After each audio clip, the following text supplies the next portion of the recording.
बिस्मिल्लाहिर्रहमानिर्रहीम। अस्सलाम वालेकुम। पाकिस्तान में इतने स्कैंडल आ चुके हैं करप्शन के कि अब किसी नए करप्शन के स्कैंडल को सुनकर ज़रा भी खुशी महसूस नहीं होती, क्योंकि माजी का जो रिकॉर्ड है, आज तक किसी भी करप्शन के किसी भी स्कैंडल पर, किसी भी केस पर किसी को कोई सज़ा नहीं मिल सकी। मासवाए एक पनामा स्कैंडल के वो भी सज़ा नहीं मिली, बल्कि सिर्फ वज़ारत उज़्मा से उन्हें उतारा गया शराफत के साथ। नाज़रीन, आज जिस तरह एक नया स्कैंडल ब्रॉडशीट के नाम से मार्केट में अपनी जगह बना रहा है, उसी के हवाले से मैं आपको कुछ डिटेल बताना चाहता हूँ। करप्शन को जदीद दुनिया में कमीशन या वाइट कलर क्राइम का नाम दिया जाता है, जबकि जो गरीब लोग करप्शन करते हैं उसे रिश्वत कहते हैं। जो 200, 500 और 400 रुपये और किसी ट्रैफिक हवलदार से या किसी थाने में ली जाती है, वो रिश्वत है, वो गुनाह है। लेकिन जो ये बड़े लोग करते हैं, क्योंकि करप्शन एक अजीम चीज़ है, क्योंकि इसे अजीम लोग करते हैं, बड़े लोग करते हैं, इसको गुनाह तस्वर नहीं किया जाता। करप्शन इससे पहले नहीं किया जाता था, अब जो इमरान खान के आने के बाद थोड़ा सा इस पर करप्शन पर शोर हुआ है, तो इस वजह से इसे थोड़ा सा बुरा माना जा रहा है बड़ी मार्केटों में, बड़े सोसाइटियों में। तो नाज़रीन, इस पर बात करते हैं हम। करप्शन कैसे होती है? करप्शन एक आदमी नहीं करता, ये लेयर्स में होती है, ये एक चेन बनती है। एक आदमी नहीं, बहुत सारे आदमी मिलकर, बहुत सारे डिपार्टमेंट मिलकर करप्शन की कहानी को जन्म देते हैं, और फिर इस करप्शन का जो भी मुनाफा होता है वो मुख्तलिफ़ बैंकों में, मुख्तलिफ़ तिजोरियों में जाता है। ब्रॉडशीट के हवाले से अगर मैं आपको थोड़ा सा बताऊं तो आपको थोड़ा सी पिक्चर क्लियर हो जाएगी कि ब्रॉडशीट है क्या। यकीनन आपने बहुत सारी वीडियोस में सुन चुके होंगे इसके बारे में, लेकिन मैं चाहता हूं कि मैं आपको थोड़ी तफसील के साथ बताऊंगा ताकि आपके जहन में जो करप्शन की ये कहानी की पिक्चर क्लियर हो जाए। जब 1999 में मुशर्रफ ने दौरे हुकूमत संभाला या नवाज शरीफ को निकाल के हुकूमत पर कब्ज़ा किया, तो उस वक्त उसने ये अहद किया कि भाई मैं जितने भी करप्ट लोग हैं उनके ख़िलाफ़ एक्शन लूँगा, और इसी एक्शन के सिलसिले में एक नेब नामी इदारा कायम किया गया। जी हाँ, उसी नेब ने जो बैरून मुल्क पाकिस्तानियों की जो जायदादें या जो उनके जो गैर कानूनी तौर पर जो पाकिस्तान से पैसा ट्रांसफ़र किया गया, तो उनको तलाश करने की मुहिम का आगाज़ किया। नाज़रीन, जिस तरह आपको पता है कि पाकिस्तान की एजेंसियाँ नेब, FIA, IB या कोई और एजेंसी दूसरे किसी मुल्क में जाकर तहकीकात नहीं कर सकती, उसके लिए हमें उस मुल्क की डिक्टेटिव एजेंसीज़ को, जिसे सुराग रसान एजेंसियाँ कहते हैं, उन्हें हायर करना पड़ता है। वो रजिस्टर्ड होती है और उनके पास लाइसेंस होते हैं और वो जाके तफ्तीश कर सकती हैं हर जगह पर। तो इसी तरह IAR की कंपनी से 1999 से रब्ता शुरू हुआ कि इन 200 अफराद के हवाले से, जिनमें नवाज शरीफ, जरदारी, जो हैं एडमिरल मंसूर वगैरह और शेरपाव, जिनके बारे में ये पता लग रहा था कि इनके करोड़ों डॉलर जो हैं वो अमेरिका और दूसरे बाहर के बैंकों में पड़े हुए हैं। तो उस वजह से उन्होंने IAR के साथ रब्ता रखा और उनसे बातचीत चली थी। इसी दौरान ब्रॉडशीट नामी एक कंपनी ने पाकिस्तान से रब्ता किया और कहा कि हम भी इसी तरह IAR की कंपनी का हिस्सा हैं और हमारे साथ बात, हम अच्छा काम करेंगे। उसको सपोर्ट करने के लिए 2 पाकिस्तानी, फहद मलिक और गज़नफ़र अली ने बहुत अहम किरदार अदा किया और पाकिस्तान की हुकूमत को ये बावर कराया कि ये बहुत अच्छी कंपनी है और ये बहुत अच्छा काम करती है। तो पाकिस्तान ने 20% के हिसाब से कि जो भी रिकवरी होगी 20% ब्रॉडशीट को पाकिस्तान देगी। नाज़रीन, ये किस्सा चला, साइन हुआ। बाद में जाके पता चला कि ब्रॉडशीट कंपनी, जिसने 18 जून 2000 को पाकिस्तान की हुकूमत के साथ ब्रॉडशीट का ये माहिदा किया था इस रिकवरी का, ये आइल्स ऑफ आइलैंड में ये कंपनी 18 मई को रजिस्टर्ड हुई और 1 महीने के अंदर अंदर उसे 18 जून को इसका पाकिस्तान का कॉन्ट्रैक्ट मिल गया। पाकिस्तान के साथ धोखा किया गया, जिसको 2003 में पाकिस्तान ने एक ख़त लिखा और ये माहिदा कैंसिल करने का कहा कि भाई आपने हमारे साथ गलत बयानी की है, आपके पास कोई एक्सपीरियंस नहीं है। जिसको दूसरी तरह ये भी कहा जा रहा है कि जब NRO हुआ तो मुशर्रफ ने इक़दाम ख़त्म करने के लिए ब्रॉडशीट से माहिदा ख़त्म कर दिया कि हम तहकीकात बंद करना चाहते हैं। जो भी है, दोनों बातें आपके सामने रखूँगा मैं। तो फिर उसके बाद क्या हुआ कि ان کی آپس میں بات چلی، لائبلٹی کی بات چلی، تو اس وقت جو IAR کے جو تھے جیری، اس نے پاکستان کو لکھا کہ ٹھیک ہے ہم آپ کے ساتھ سیٹلمنٹ کرتے ہیں، آپ ہمیں $15 لاکھ دے دیں۔ تو جب ان کی بات سیٹنگ ہوئی تو $15 لاکھ اس نے کہا کہ ہمارے جو نمائندہ ہیں لاہور کے ملک صاحب، ان کو دے دیا جائے۔ وہ 15 لاکھ ان کو دے دیے گئے، اس کا کوئی ریکارڈ نہیں ملا۔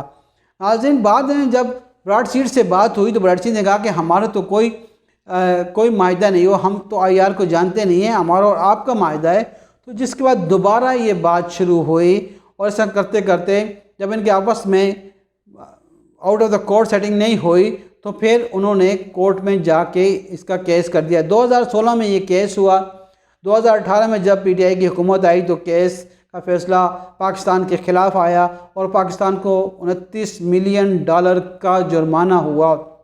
ناظرین، جرمانہ کس طرح ہوا؟ کیا ان کے پاس کیا وسوس تھے؟ پاکستان نے اپلائی کیا ریویو کے لیے، لیکن پھر پاکستان اس میں کیس ہار گیا، اور اس طرح پاکستان نے 2020 میں یہ رقم $29 ملین جو ہے، جو 2.90 کروڑ بنتی ہے، وہ براڈ شیٹ کمپنی کے حوالے کی۔ براڈ شیٹ کا اس وقت جو اس کا تھا ڈاکٹر پیپر، اس نے یہ اس کے ساتھ یہ اس کے بعد ناظرین کیا ہوا؟ یہاں سے بات انٹرسٹنگ یہ ہوتی ہے کہ مریم نواز نے اس فیصلے کو اپنے باپ کی کامیابی کے ساتھ مشروط کرنا شروع کر دیا اور بیانات دینے شروع کر دیے۔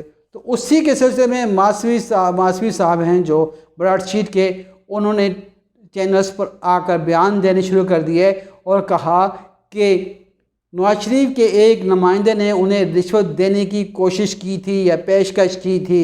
پھر ایک اور انٹرویو انہوں نے کہا کہ پاکستان کے جو شہزاد اکبر ہیں، انہوں نے بھی انہیں کمیشن مانگنے کی کوشش کی۔ تو جس کا شہزاد اکبر نے یہ جواب دیا تھا کہ میں نے یہ کہا تھا کہ اگر آپ کو ہم دوبارہ یہ کانٹریکٹ کنٹینیو کریں آپ کے ساتھ، تو آپ 20% سے پاکستان کو کتنا چھوڑیں گے؟ ہو سکتا ہے یہ کمیونیکیشن گیپ ہو، یا ہو سکتا ہے یہ ایسا ہو، واللہ عالم، اللہ بہتر جانتا ہے ہر چیز کے بارے میں۔ تو ناظرین، اب میں آپ کو بتا دوں کہ چھوٹا سا کیس کیسے انہوں نے لڑا۔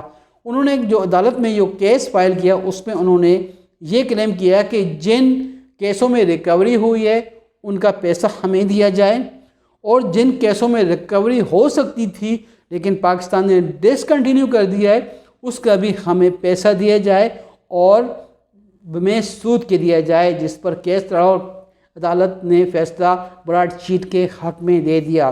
ناظرین، دیکھیں آپ کس طرح، یعنی کہ جو 3-4 ایسے کیسز تھے جن میں ریکوری ہوئی، جس میں شان گروپ ہیں ان کے $48,000 ان کے دیے گئے، اسی طرح لاکھانی گروپ ہے ان کے جو تقریباً $25,000، پھر اسی طرح ایک جنرل صاحب ہیں ان کے $81,000 اس کے مد میں گئے۔ اور اسی طرح اگر ہم دیکھیں جن کی ریکوری ہونی تھی بقول براڈ شیٹ، وہ یہ کہتے ہیں کہ اس میں انہوں نے کہا کہ نواز شریف کی 2 کروڑ اور تقریباً 5 لاکھ جو نواز شریف کے بنتے تھے، جو 82 کروڑ کی اس وقت کی جائیداد تھی نواز شریف کی، اس میں لندن فلیٹ جو $130 لاکھ کے ہیں وہ شامل نہیں تھے۔ تو 82 کروڑ کی اس پہ انہوں نے وہ کیا ریکوری پہ، اس پہ بھی وہ پیسے لیے انہوں نے۔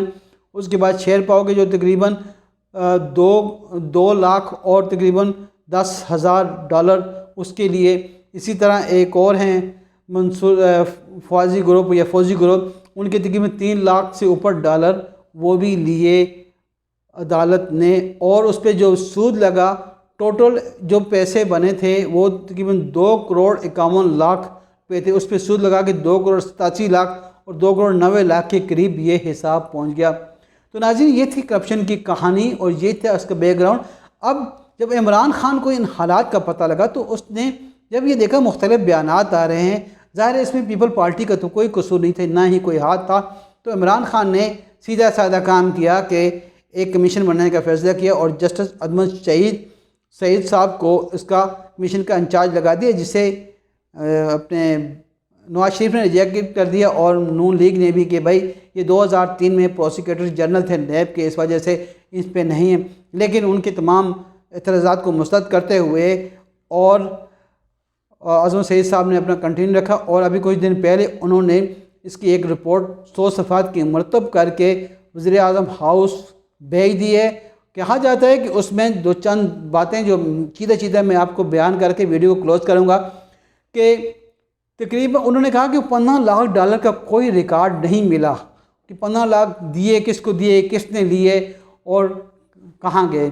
उसके बाद उन्होंने एक और चीज़ का इंकशाफ किया कि पाकिस्तान के वज़ारत कानून से, नैब से, बरतानिया के हाई कमीशन से ब्रॉडशीट के अहम दस्तावेज़ात गायब होने का इंकशाफ किया है।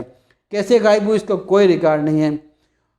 इस बात पे तहकीकात के लिए कहा कि और एक और चीज़ जो स्विस बैंक के आसिफ जरदारी की वो केस की कागजात जो कि 12 डिप्लोमेटिक बैग्स में आए थे वो आज तक सरबहम और नैब के रिकॉर्ड रूम के स्टोर में रखे हुए हैं, उन्हें आज तक खोला नहीं गया।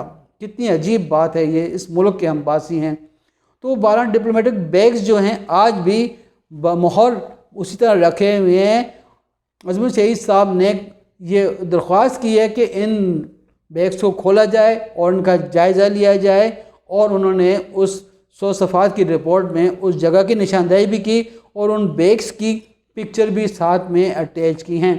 तो नाज़रीन, ये थी एक छोटी सी करप्शन की एक कहानी जो हो सकता है आइंदा आगे चल के दफन हो जाए या हो सकता है इस पर कुछ हो जाए। ये पाकिस्तानी कौम के नसीब में नहीं है कि आज किसी भी करप्शन के केस का कोई पाकिस्तानी अवाम को फ़ायदा पहुँचे, हुकूमत को पहुँचे।